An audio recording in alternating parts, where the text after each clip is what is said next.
Hello गोइंकर्स। Gunjan Hindi पाठमाला 2 से आज हम पढ़ेंगे पाठ 8 इंडिया गेट पृष्ठ संख्या 52 से। इंडिया गेट के बारे में आप सभी बच्चे अच्छे से जानते होंगे और कुछ बच्चों ने इंडिया गेट देखा भी होगा। आइए इस कहानी में हम मानव और मानसी के साथ इंडिया गेट के बारे में पढ़ते हैं। छुट्टियों में जब कहीं जाने का प्रोग्राम बनता है तो कैसा लगता है बच्चों आपको? आपने दिल्ली की कौन-कौन सी जगह घूमी है? दिल्ली देश की राजधानी है। यहाँ बहुत से दर्शनीय स्थल हैं, जिसमें से एक है इंडिया गेट और इसी के बारे में हम पढ़ेंगे।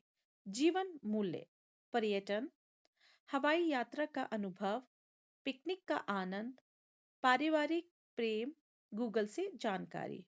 उद्देश्य, बच्चों को नई तकनीकी के बारे में जानकारी देना और इंडिया गेट के बारे में बताना। आइए पढ़ते हैं पाठ में क्या है। मानव और मानसी अपनी माँ के साथ पहली बार दिल्ली आए थे।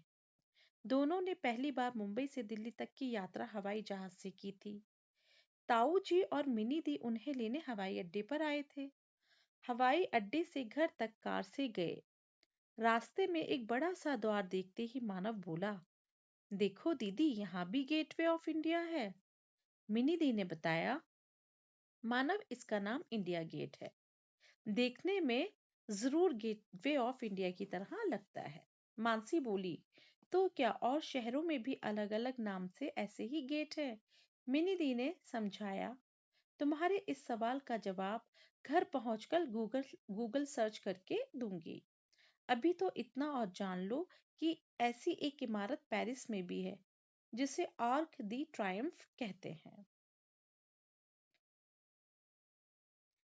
घर पर दादाजी, दादी जी और ताई जी इंतजार कर रहे थे। उन्होंने मानव और मानसी को गले से लगा लिया। ताई जी ने बच्चों की मनपसंद चीज पाव भाजी बनाई थी। सबने मजे से खाई। दादी जी के हाथ के बने गुलाब जामुन खाकर तो मजा ही आ गया।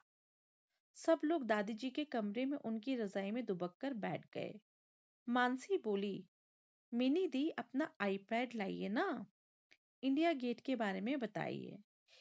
मिनी दादाजी की तरफ देखकर बोली, हमारे गूगल सर्च तो दादाजी ही हैं। सब हंसने लगे। दादाजी बताने लगे, पहले विश्व युद्ध में हजारों भारतीय सैनिक शहीद हुए थे। विश्व युद्ध क्या हुआ बच्चों? World war. उनकी याद में ही इंडिया गेट बनाया गया था। मानसी को कुछ याद आया। वह बोली, दादी जी, इंडिया गेट में उल्टी बंदूक पर टोपी क्यों रखी गई है और वहां की आग क्यों जल रही है? दादी जी ने बताया, शहीद सैनिकों की याद में राइफल के ऊपर टोपी रखी गई है। उसके चारों कोनों पर हमेशा ज्योति जलती रहती है, जिसे अमर जवान ज्योति कहते हैं। इतने में ताऊ जी भी आ गए। वे बोले, अब सो जाओ, कल बड़े दिन की छुट्टी है। हम सब पिकनिक पर चलेंगे। शाम इंडिया गेट पर बिताएंगे। इंडिया गेट के आसपास हरा भरा मैदान है। बच्चों का पार्क और बोट क्लब भी है।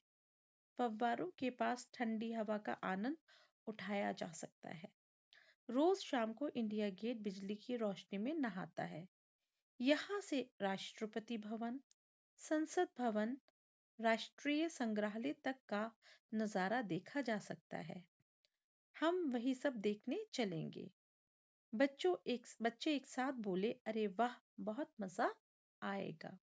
तो बच्चों, आपने इंडिया गेट के बारे में जाना कि इंडिया गेट के चारों तरफ पानी के फव्वारे हैं और रोशनी से इंडिया गेट नहाता है। यानी चारों तरफ इंडिया गेट के रोशनी ही रोशनी होती है। रात में वो जगमगाता रहता है।